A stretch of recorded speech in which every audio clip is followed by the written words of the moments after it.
कुणी स्वतःला बाहुबली समजू नका, अनेक बाहुबलींना आम्ही निवडून दिलंय असं प्रफुल्ल पटेलांनी म्हटलंय। पैशाच्या आधारावर कोणी निवडून येत नाही, लोक पैसे घेतात आणि मत ज्यांना द्यायचं आहे त्यांना देतात असं पटेलांनी म्हटलंय। समझने वाले को इशारा काफी है असंही त्यांनी म्हटलंय। पटेलांचा रोख नक्की कुणाकडे आहे असा प्रश्न आता उपस्थित झालाय, तर पटेलांचं वक्तव्य संविधानाची खिल्ली उडवणारं असं सुप्रिया सुळेंनी म्हटलंय। आपण सक्षम आहोत, इतरांनी आपली चिंता करावं लागेल। आपल्याला इतरांची चिंता करण्यापेक्षा कोणी समजू नका की कोणी बाहुबली आहे आणि म्हणून ते निवडून येणार आहे, हे कोणी काय आहे। किती बाहुबली लोकांना आम्ही निवडून दिलेलं आहे मागच्या काळामध्ये हे आम्हाला माहित आहे। फक्त पैशाच्या आधारावर कोणी जिंकून येत नाही। लोक पैसे घेतात आणि वोट दुसऱ्यांना ज्यांना जिथे द्यायचे असते तिथे बरोबर देतात। समझने वाले को इशारा काफी है। त्यांचं राजकारण काय मला माहिती नाही। मी एक नाही 4 वेळा निवडून आले। मी इलेक्शन व्यवहार समजत नाही, मी ती सेवा करण्यासाठी आले आणि मी पूर्णपणे ह्या सगळ्या प्रक्रियेच्या विरोधात आहे आणि हे तुम्हाला माहिती आहे। त्याच्यामुळे दुर्दैव आहे की ज्या भारतरत्न डॉक्टर बाबासाहेब आंबेडकरांनी संविधान केलं आणि पारदर्शक इलेक्शनच्या साठी आपल्या कितीतरी लोकांनी एवढं मोठं योगदान आणि स्वातंत्र्य मिळवलं, त्याची खिल्ली उडवण्यासाठी ही जे विचारधारा आहे ही अतिशय दुर्दैवी आणि एका सशक्त लोकशाहीसाठी हानिकारक आहे।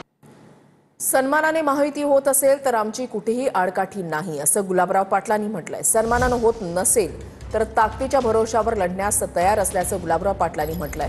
कोणत्या वॉर्डामध्ये कोण उभं राहणार याची लगबग प्रत्येक पक्ष करतोय। गेल्या वेळेला वन साइड सत्ता मिळाली असं गुलाबराव पाटलांनी म्हटलेलं आहे।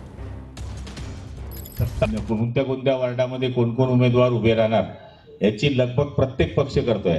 काही लोक आपल्याला गणतीतच पकडत नाहीये, पण मागच्या वेळेस आपण पाहिलं असेल की वन साइड सत्ता मिळाली। 57 सीटा आपल्या मित्र पक्षाचे निवडून आले। आपले 15 आपले नगरसेवक निवडून आले होते, पण तरी सुद्धा आपण 15 नगरसेवकांच्या भरोश्यावर आपल्या परीने जी कामं करता आली ती करण्याचा प्रयत्न केला। आता सुद्धा आम्ही त्यांना सांगितलं की सन्मानाने महायुती होत असेल तर आमची कुठेच आडकाठी नाही, पण सन्मानाने होत नसेल तर आमची जेवढी ताकद आहे त्या ताकदीच्या भरोश्यावर आम्ही लढायला तयार आहोत। नेरूळमध्ये शिवरायांच्या पुतळ्याचं अमित ठाकरेंकडून उद्घाटन करण्यात आलंय। शिवरायांच्या पुतळ्याचं काही दिवसांपासून उद्घाटन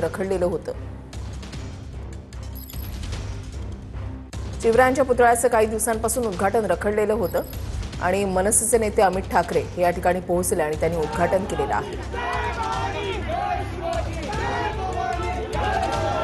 मला वाटतं की सरकारमधलं कुठच्याही मोठ्या नेत्याला किंवा मंत्र्यांना वेळ नाही मिळाली त्यांचं अनावरण करण्यासाठी, त्याचं उद्घाटन करण्यासाठी। त्याच्यामुळे तो 4 महिने मला वाटतं हा एक घाणेरडा कपडा होता त्यांच्या भोवती, तुम्ही बघितलं असेल ते धूळ खात बसलेलं आणि मला ते बघवलं नाही। म्हणून आम्ही आज मला वाटतं की माझी पहिली राजकीय केस किंवा जे काय ती महाराजांसाठी असेल तर मला खूप आनंद होईल।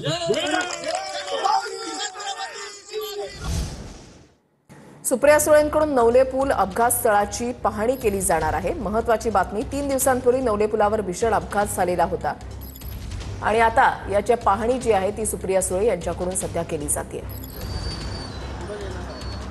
मुरलीधर मोहोळ यांनी या पुलाची उंची वाढवण्यासंदर्भातलं वक्तव्य जे आहे ते केलेलं आहे। नवले पुलावर सातत्यानं अपघाताच्या घटना घडत आहेत। 3 दिवसांपूर्वी जो भीषण अपघात झालेला होता त्याच्यामध्ये 8 जणांचा मृत्यू झाला, अनेक जण जखमी झाले आणि आता याच पुलाची पाहणी सुप्रिया सुळे यांच्याकडून केली जाते। पूर्ण